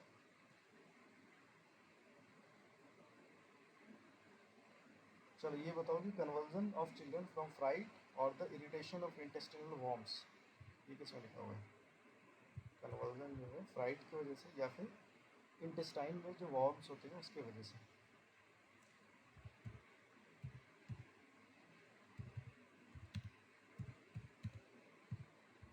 वॉर्म के लिए कौन सा मेडिसिन सबसे इम्पोर्टेंट है एलन में? कैमोमिल, सीना और Rhododendron. स्पाइगेलिया जो है।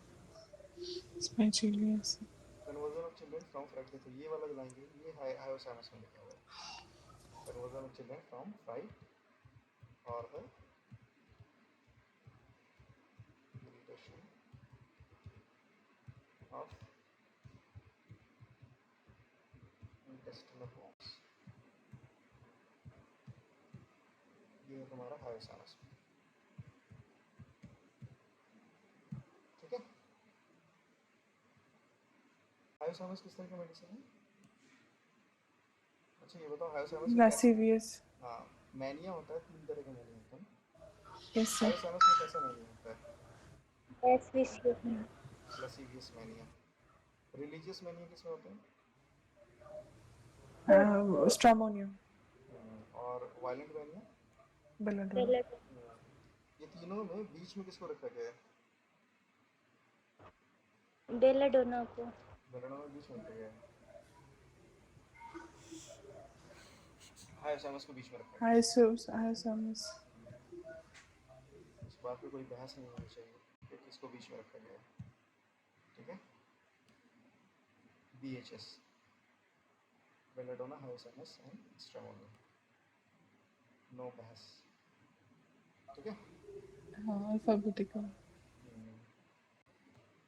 Epilepsy comes on during sleep, ये कौन सा मेडिसिन लिखा हुआ है?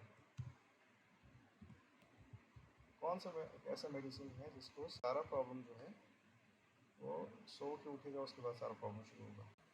अगर दिन में भी सो गया, कभी भी सो गया तो सारा प्रॉब्लम उसका शुरू हो रहा है उस टाइम, सोने के बाद बहुत प्रॉब्लम है, तो सो के उठेगा। Lachesis sir. हाँ, लेकेसिस। ठीक है, तो लेकेसिस का ये बहुत अच्छा क्लिनिकल इंडिकेशन है। कोई ऐसा पेशेंट है जिसको थोड़ी नींद लिया, नींद लेने के बाद उसको सर दर्द होना शुरू हो गया, या फिर सुबह सो के उठ रहा है तो उसके बाद उसको सारा प्रॉब्लम शुरू हो रहा है, तो ये इंपॉर्टेंट है लेकेसिस का। तो epilepsy comes on during sleep, ये भी है तुम्हारा लेकेसिस। और कौन सा मेडिसिन है? और मेडिसिन है ये बुफो लेकेसिस। ठीक है, और spasm of children from approach of stranger from nursing after fright of mother, ये तो बता दोगे। From nursing after fright of mother, माँ डर गई उसके बाद बच्चे का स्पाज्म हो रहा है, कौन सा मेडिसिन है? कौन कौन सा मेडिसिन है जिसको फ्राइट से बहुत ज़्यादा प्रॉब्लम होता है, मतलब फ्राइट का इफेक्ट जो है वो उसके माइंड में रह जाता है लंबे टाइम तक? फिर ओपियम को होता है, फिर अर्जेंटम नाइट्रिकम को भी। जेलसीनियम हो गया, ठीक है, ओपियम हो गया, ठीक है, कॉस्टिकम हो गया, ये तीन के हिस्ट्री में फ्राइट बहुत इंपॉर्टेंट है, स्पेशली ओपियम और कॉस्टिकम में। जेलसीनियम में भी So ये सब before आना होता है.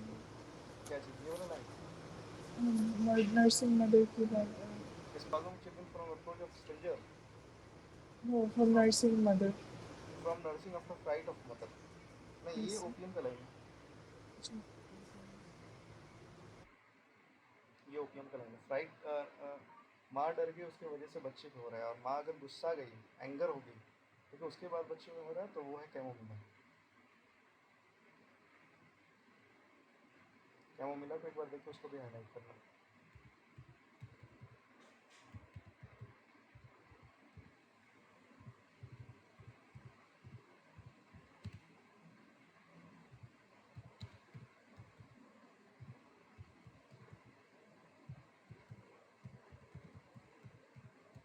सर बोरिक में। हम्म,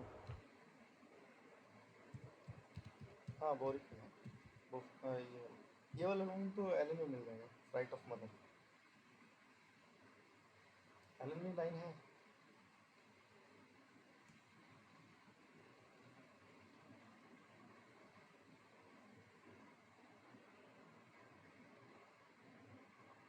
देखो एलन में पुराना वाला एलन है तो मेरे पास कि नया वाला। अगर पुराना वाला एलन है जिसमें मतलब अलग अलग सब ये अलग अलग मतलब क्या उसका हेडलाइन अलग अलग अगर नहीं दिया हुआ है एक पूरे लाइन में है तो उसमें 5-6 लाइन के नीचे है, all complaints with great sopor painless complaints of nothing wants nothing spasm of children from approach of strangers from nursing of the fright of mother. Allen स्लीमटन। Yes sir. और यही अगर convulsion of children from nursing after a fit of anger, अगर माँ में गुस्सा आने के बाद कन्वर्जन हो रहा है बच्चे को तो है क्या मिला। और नक्स और नक नक्स भूमिका में भी क्या मिला में लिखा हुआ है चीज़।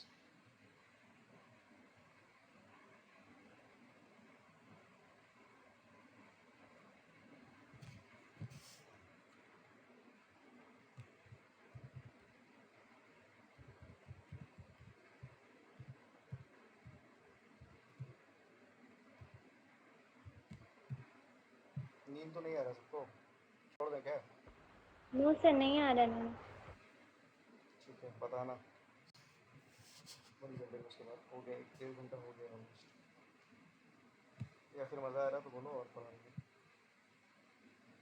सर हमको तो मजा आ रहा है। सब लोग बताना ठीक है। चलो कन्वर्जन तक कर ले क्या इसके, या इसके बाद भी करें? कन्वर्जन तक कर लेते हैं। नहीं सर, आज कन्वर्जन तक ही करते हैं। तो एक और है कि spas clonic tonic from cerebral sclerosis और ट्यूमर। ये कहाँ लिखा हुआ है? क्लॉनिक टॉनिक स्पाज, ये वर्ड याद रखना है, क्लॉनिक टॉनिक।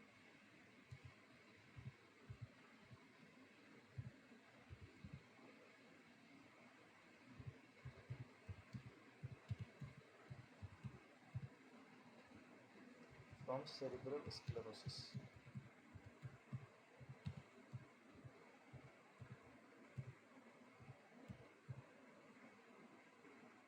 और ट्यूमर, ये है तुम्हारा प्लम्बोमिया। प्लम्बोमिया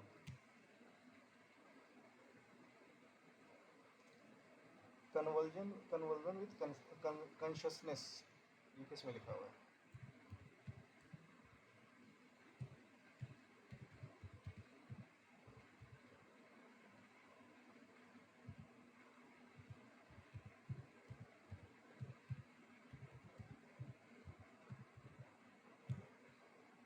बीच में हमको लगता है एलेंस की नोट का क्लास लेना पड़ेगा, मतलब एक दिन में 5-6 मेडिसिन पढ़ाना पड़ेगा। एलेंस की नोट किए बिना नहीं होगा हम लोग को। Yes, sir.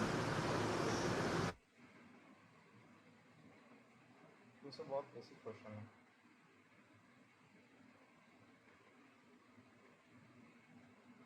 ये किस में लिखा हुआ है?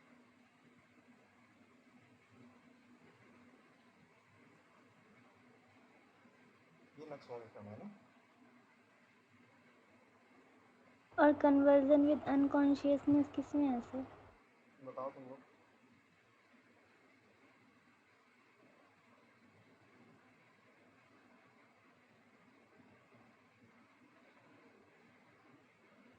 बताओ। ये तो नक्सोमी क्रम लिखा हुआ, कन्वर्जन विद कॉन्शियसनेस।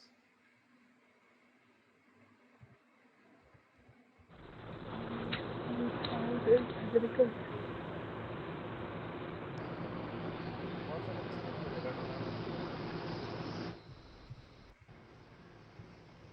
बुटामेटी है। स्ट्रेमोनियम बोलो। स्ट्रेमोनियम का, स्ट्रेमोनियम में लिखा होगा लास्ट में शायद। Yes, the conversion with consciousness must without without में कौन सा must है? be must be with में है, without में है belladonna, बताओ। alternate आप उसको हाईलाइट करें। और विक में कौन कौन से हैं? स्टेमोनियम और नक्सोन है ना, स्टेमोनियम में है, नक्सोन का है।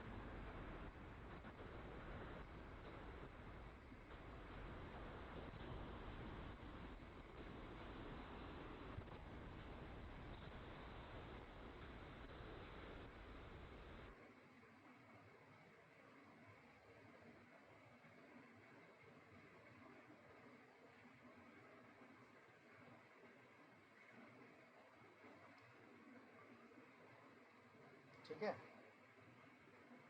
Yes sir. चलो कन्वर्जन भी इतना ही है, और भी बहुत सारे हैं, अभी के लिए इतना ही है। बहुत सारे चलो फिर देखते हैं नेक्स्ट क्लास में, है ना। Thank you sir. ओके, हम स्लाइड इस बार बना नहीं पाए थे इसलिए थोड़ा ये हो गया नेक्स्ट क्लास में। चलो, good night everybody. Good night sir.